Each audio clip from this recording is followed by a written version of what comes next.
लेकिन आज मैं किला महमा में आ गई हूँ, लेकिन मेरे पुत्र इंद्रजीत दोनों मधुपुर कॉलेज से पढ़ करके आ गया घर। अपने चाचा श्री मेरे पति का बिना ऑर्डर लिए ही मधुपुर कॉलेज से छोड़ करके किला महमा भी आ गया। मेरे पुत्र इंद्रजीत का हे मां,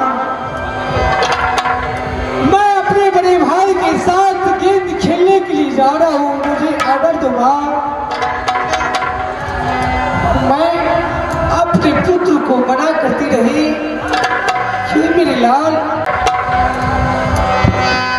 लेकिन मेरा कहना न मान करके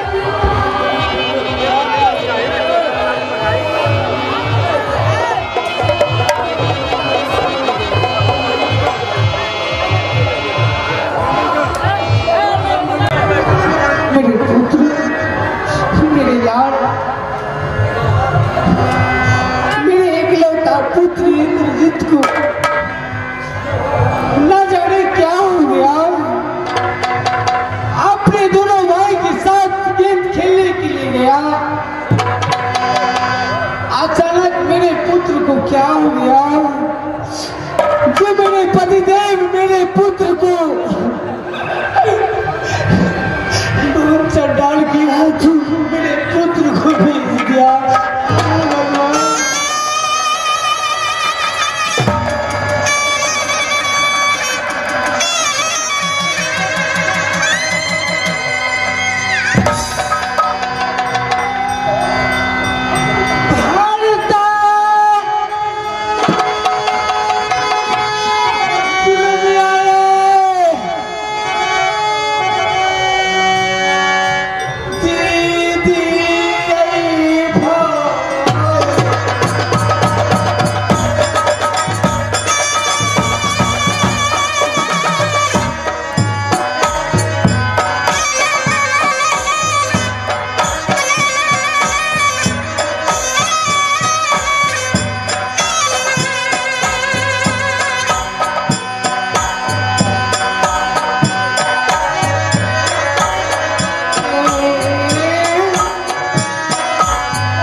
मुझे याद है जिस समय मैंने माँ दुर्गा को पूजा किया करती थी, उसी समय मैंने भोलेनाथ को भी पूजा करती थी अपने पुत्र की याचना के लिए। भोलेनाथ ने कहा, हे बेटी फूला, तुम्हें पुत्र तो हो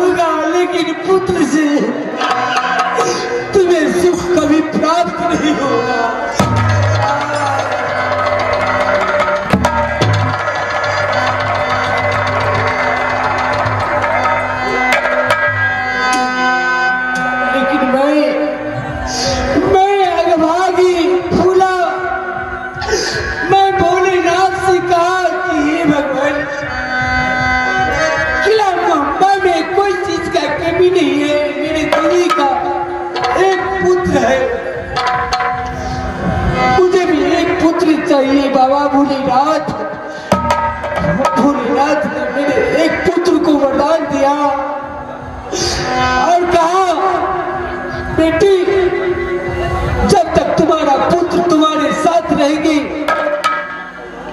तब तक तुम्हें सुख होगा, लेकिन जब तुम्हारे पुत्र तुमसे बिछड़ जाएंगे तुम्हारे जीवन में अंधकार ही अंधकार दिखाई देगी।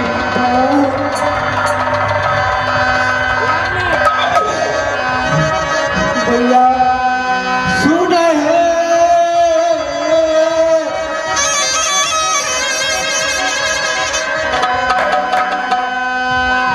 दुर्गा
मत जाओ, क्योंकि इंदल सिंह कभी भी तुमसे टकरार कर सकता है। इंद्र सिंह ये बदमाश है मेरे लाल, उनके साथ गेंद खेलने के लिए मत जाओ। लेकिन मेरा कहना मान करके मेरे पुत्र इंदल के साथ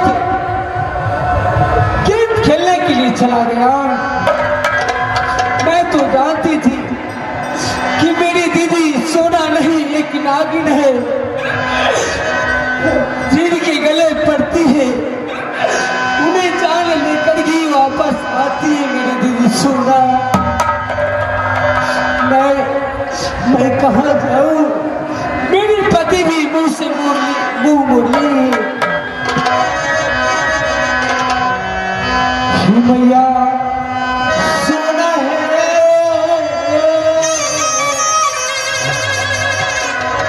फूला है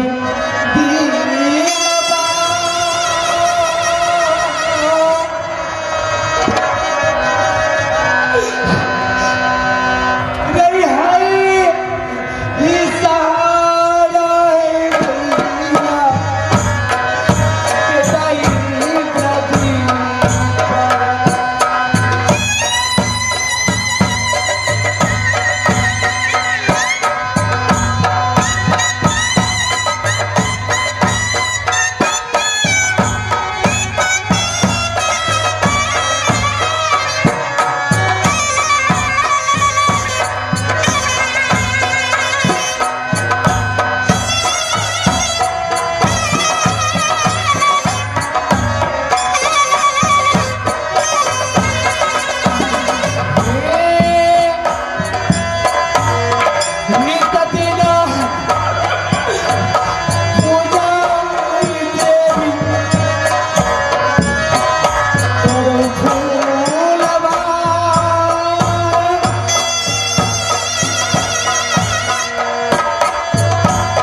उतने बड़े कलाकार नहीं है जो आप सबका आत्मा का संतोष दिला सकता है।